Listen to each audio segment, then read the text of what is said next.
கடவுள் மேலே உண்மையான அன்பு இருந்துச்சுன்னா நம்ம யாராக இருந்தாலும் பரவாயில்ல, எப்படி இருந்தாலும் பரவாயில்ல, கடவுள் நம்மளை ஏற்றுக்குவார் அப்படின்றதுக்கு ஒரு உதாரணம் பார்க்கலாமா? ஆமாம், இன்றைக்கி நம்ம பார்க்க போகிற கதை யாரை பற்றினதுன்னா கண்ணப்பர். கண்ணப்பர் எனக்கு ரொம்ப பிடிச்ச ஒரு டிவோட்டி. எனக்கு அவரை ரொம்ப பிடிக்கும். என்னென்னா அவர் பக்தர் அப்படின்னு சொல்கிறத விட அவர் ஒரு ஒரு ஒரு கடவுள் மேலே அவ்வளோ அன்பாக இருக்கிறவர். அவர் கடவுள்னா அவ்வளோ பக்தி அவருக்கு. நம்ம அம்மாவை அப்பாவை எப்படி நேசிக்கிறோமோ அதே போல் கடவுளை அவர் அவ்வளவுக்கு அவ்வளவு அதிகமான அன்பு வச்சு நேசித்தார். கண்ணப்பரோட உண்மையான பேர் என்னன்னு பார்த்தீங்கன்னா திண்ணன். அவருக்கு வீரம், வலிமை, அன்பு இது எல்லாமே ரொம்பவே அதிகம். ஸோ அவரோட தொழிலே என்னன்னு பார்த்தீங்கன்னா வேட்டைக்கு போகிறது தான். இதே மாதிரி வேட்டைக்கு போகும்போது தான் ஒரு நாள் காட்டில் என்ன ஆச்சு அப்படின்னா, ஒரு மலை மேலே ஒரு சத்தம் அவருக்கு கேட்டுகிட்டே இருக்குது.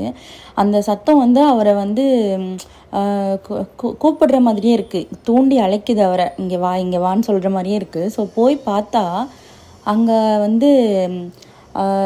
காளஹஸ்தீஸ்வரர் அப்படின்னு சொல்லிட்டு சிவன் அவ்வளோ ஒரு அழகாக அதில் உட்காந்துருக்காரு. அதை பார்த்த உடனே இவருக்கு அது சாமி அப்படின்னு தெரியல. இவருக்கு ஒரு ஒரு அட்ராக்ஷன், அந்த சாமி மேலே ஒரு ஈர்ப்பு. இவர் அவர் உருவம் வெறும் உருவமாக இருக்கார் அப்படின்னு யோசிக்காமல் அவர் உயிராக இருக்கார் அப்படின்னு தான் அவர் நினச்சாரு. இவருக்கு டெய்லி வேட்டையாடுற மான், புலி என்னெல்லாம் வேட்டையாடுறாரோ வேட்டையாடுறதெல்லாம் கொண்டு ஆமாம் இவருக்கு பசிக்கும்ல அப்படின்னு சொல்லி சாமிக்கு அதை படைப்பார். இவருக்கு தெரிஞ்ச செடியில் இருக்கிற பூக்களெல்லாம் எடுத்துகிட்டு சாமிக்கு படைப்பார். மாமிசங்கள்லாம் படைப்பார். அவருக்கு தினசரி பூஜை பண்ணுற ஐயர் பார்க்கும்போது அவருக்கு ரொம்பவே மனசு கஷ்டமாக இருக்கும். யார் தான் தினமும் இந்த மாதிரி பண்ணுறாங்க அப்படின்னு அவருக்கு மனசு ரொம்பவே கஷ்டமாக இருந்தது. ஆனாலும் சரி நம்ம இன்றைக்கி பார்த்தே ஆகணும் அப்படின்னு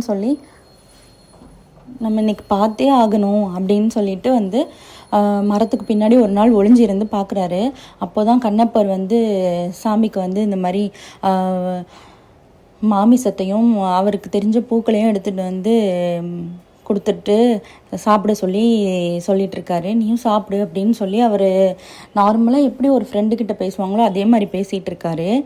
இதை பார்த்த உடனே ஐயருக்கு கோவம் வருது ஒரு பக்கம். இப்போ தான் சிவபெருமானோட லீலையே ஆரம்பமாகுது.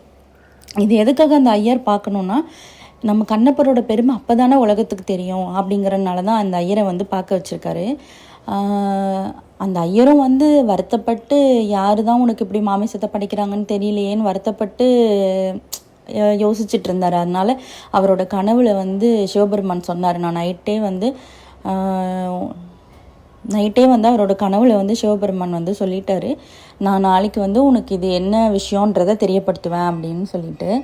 அவரும் ஆர்வமாக அடுத்த நாள் வந்தார். இதே போல் கண்ணப்பரும் மாமிசங்களை பரிமாறி எல்லாம் பண்ணிகிட்டு இருக்கும்போது சிவபெருமான் ஒரு கண்ணிலேருந்து ரத்தம் வழிய வைக்கிறாரு. கண்ணப்பருக்கு அதை பார்த்த உடனே மனசே கேட்கல. என்னது சிவபெருமான் கண்ணிலேருந்து ரத்தம் வருது அப்படின்னு சொல்லிட்டு ஒரு நிமிஷம் கூட யோசிக்கல, தன்னோட கண்ணை எடுத்து வச்சுட்டாரு. அதே போல் இன்னொரு கண்ணிலையும் வருது, இன்னொரு கண்ணையும் எடுக்க போகிறாரு. யாருங்க இவ்வளோ அன்பாக இருப்பா சாமி மேலே? ஸோ இந்த அன்பை பார்த்து கண்ணப்பரை சிவபெருமான் ஏற்றுக்கிட்டாரு. ஸோ இந்த விஷயத்தை பார்த்து ஐயரும் எல்லார்கிட்டையும் கண்ணப்பரோட பெருமையை சொல்ல ஆரம்பிச்சிட்டாரு.